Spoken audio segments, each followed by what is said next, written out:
അച്ചായൻ സ്കൂളിലെ ടോണി അച്ചായനാണ് കഴിഞ്ഞ ഒന്നൊന്നര ആഴ്ചയായിട്ട് നമ്മുടെ സോഷ്യൽ മീഡിയ വേൾഡിലെല്ലാം കറങ്ങിക്കൊണ്ടിരിക്കുന്നത്.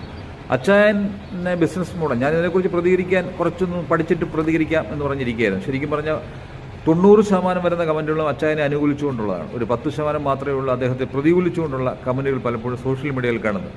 നല്ലൊരു ബിസിനസ് മോഡലാണ്. പലപ്പോഴും ബിസിനസ് ലാഭം ഉണ്ടാക്കിയതിന് ശേഷം അതിനകത്തുനിന്ന് വരുന്ന ലാഭവിഹിതം 5% നിയമപരമായിട്ട് കൊടുക്കേണ്ട ഒരു കോർപ്പറേറ്റ് സോഷ്യൽ റെസ്പോൺസിബിലിറ്റിയുടെ ഭാഗമായിട്ട് കൊടുക്കേണ്ടത്. അച്ഛൻ എനിക്ക് തോന്നുന്നു 5% ഒന്നുമല്ല, അത് വാസ്തവത്തിൽ ഒരുപാട് വീടുകൾ വെച്ച് കൊടുക്കുന്നുണ്ട്.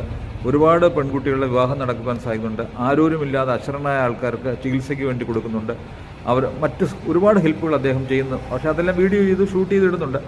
ഇടം കൈ എന്ന് വലം കൈ എറിയുന്നതെന്നുള്ളത് നമുക്ക് എപ്പോഴും പ്രാവർത്തികമാക്കാനൊക്കത്തില്ല. ഞാൻ ഇതിന് മുമ്പിൽ സംസാരിക്കുന്ന ഞാൻ പോലും സംസാരിക്കുമ്പോൾ നിങ്ങൾ കേൾക്കുന്നു, ഞാൻ ആരാണെന്ന് അറിഞ്ഞു. ഇതൊക്കെ അതിൻ്റെ ഒരു ഭാഗമാണ്, നമ്മൾ ചെയ്യേണ്ടതാണ്. പലപ്പോഴും ലൈഫ് മിഷൻ്റെ ഒരു പദ്ധതിയുടെ ലൈഫ് മിഷൻ പദ്ധതിയുമായിട്ട് ബന്ധപ്പെട്ട് 4.5 ലക്ഷം രൂപ കിട്ടിയ സർക്കാർ 4.5 ലക്ഷം രൂപ മാത്രം കൊടുത്ത ഒരു വീട് പൂർത്തിയാക്കാൻ വേണ്ടി അദ്ദേഹം സഹായിച്ചത് അദ്ദേഹത്തെ ക്രെഡിബിലിറ്റി എടുത്തു എന്നൊക്കെ പറഞ്ഞാണ് ചില ചാനലുകൾ അദ്ദേഹത്തെ കരിവാരിത്തിക്കുന്നത്. അദ്ദേഹം ചെയ്ത ആയിരക്കണക്കിന് നന്മകളെ തമസ്കരിച്ചുകൊണ്ട് ഇങ്ങനെ പറയുന്ന ഒട്ടും ശരിയായ കാര്യമല്ല.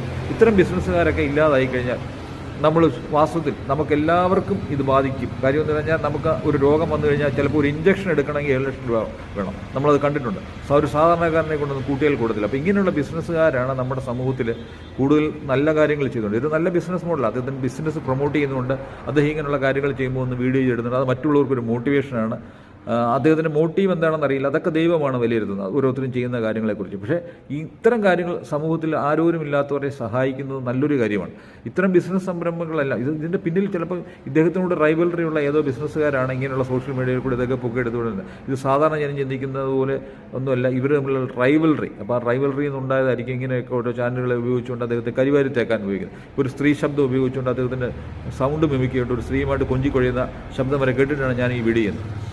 അതൊക്കെ അവിടെ നിൽക്കട്ടെ. അദ്ദേഹം ചെയ്യുന്ന അത് ചിലപ്പോൾ മിമിക്രിക്കാർക്കും ചെയ്യാൻ പറ്റുന്നത്. അതിനെക്കുറിച്ചൊക്കെ അങ്ങനെയൊക്കെ ചെയ്ത് നാശമാക്കാൻ ഉദ്ദേശിക്കുമ്പോൾ അത് പർപ്പസ്ഫുള്ളി ആരോ ചെയ്യുന്നതാണെന്നുള്ളത് മനസ്സിലാക്കാനുള്ള ബുദ്ധി ഈ ചാനൽ കാണുന്ന ഓരോരുത്തർക്കും ഉണ്ടാവണം. അദ്ദേഹം നല്ലൊരു നന്മ പ്രവൃത്തികളാണ് ഓരോ സമൂഹത്തിന് വേണ്ടി ചെയ്തുകൊണ്ടിരിക്കുന്നത്.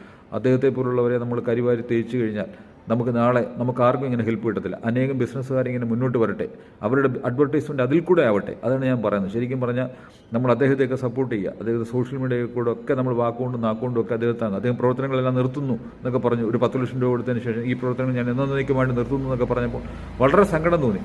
അദ്ദേഹത്തെ നമ്മൾ പ്രോത്സാഹിപ്പിച്ചു. ഇത് വേറെ ഏതെങ്കിലും ഒരു രാജ്യത്താണെങ്കിൽ അദ്ദേഹത്തെ ആ രാജ്യത്തിൻ്റെ ഗവർണറാക്കിയേനെ. നമ്മൾ ഇത്തരം ആൾക്കാരെ നമ്മൾ പ്രൊമോട്ട് ചെയ്യുക. അദ്ദേഹത്തിൻ്റെ നന്മകളെ ഒന്നും നമ്മൾ തിരസ്കരിക്കരുത്. അനേകം ആൾക്കാരുടെ അനുഗ്രഹം അദ്ദേഹത്തിനുണ്ട്. അദ്ദേഹം നിർത്തരുതെന്നുള്ളതാണ് എൻ്റെ അഭ്യർത്ഥന. നമ്മുടെ സമൂഹത്തിൽ ഇത്തരം ആൾക്കാർ ഒത്തിരി ഉണ്ടാവട്ടെ. ബിസിനസ്സുകാർ ഇങ്ങനെ അഡ്വർടൈസ്മെൻറ്റ് കൊടുക്കട്ടെ, ഓരോരുത്തരെ സഹായിച്ചുകൊണ്ട്. അതാണ് നമ്മൾ